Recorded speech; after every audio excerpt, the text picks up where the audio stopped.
Jemaah Haji Indonesia dari embarkasi Jakarta dan Yogyakarta akan tiba perdana di Prince Muhammad bin Abdul Aziz International Airport pada Rabu 22 April 2026 waktu setempat. Tenaga penghubung Indonesia Arab Saudi wilayah kerja bandara Muhammad Yusuf Bahar di area bandara Selasa 21 April 2026 mengatakan Yogyakarta akan tiba pukul 6:15. Selanjutnya Kloter Jakarta akan tiba pada pukul 6.50 waktu Arab Saudi. Muhammad Yusuf Bahar menegaskan pemahaman detail lokasi menjadi kunci pelayanan cepat dan minim kendala. Salah satu fokus utama adalah area Makkah Road, jalur khusus bagi jamaah fast track dari 4 embarkasi besar, Jakarta, Solo, Surabaya, dan Makassar. Jumlah jamaah yang menggunakan skema fast track meningkat sekitar 18% dibandingkan tahun sebelumnya. Sementara itu bagi jamaah non-fast track, petugas memetakan jalur keluar melalui gate 3 dan gate 4. Mereka akan diarahkan ke Hajj Pavilion, area transit yang dilengkapi dengan fasilitas seperti pendingin ruangan, toilet, hingga klinik kesehatan di pavilion nomor 5. Perubahan penting juga terjadi pada sistem distribusi bagasi. Gelombang pertama jamaah haji Indonesia dijadwalkan mulai tiba pada 22 April hingga 6 Mei 2026 di Madinah. Kloter perdana dari embarkasi Jakarta Pondok Gede akan mendarat pukul 6.50 waktu setempat, sekaligus menjadi uji awal efektivitas sistem baru ini. Selanjutnya, gelombang kedua akan mendarat melalui Jeddah mulai 7 hingga 21 Mei 2026 sebelum seluruh jamaah menuju puncak ibadah haji yakni wukuf di Arafah pada 26 Mei 2026.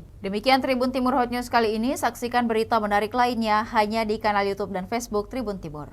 Download Tribun X sekarang, menghadirkan lokal menjadi Indonesia.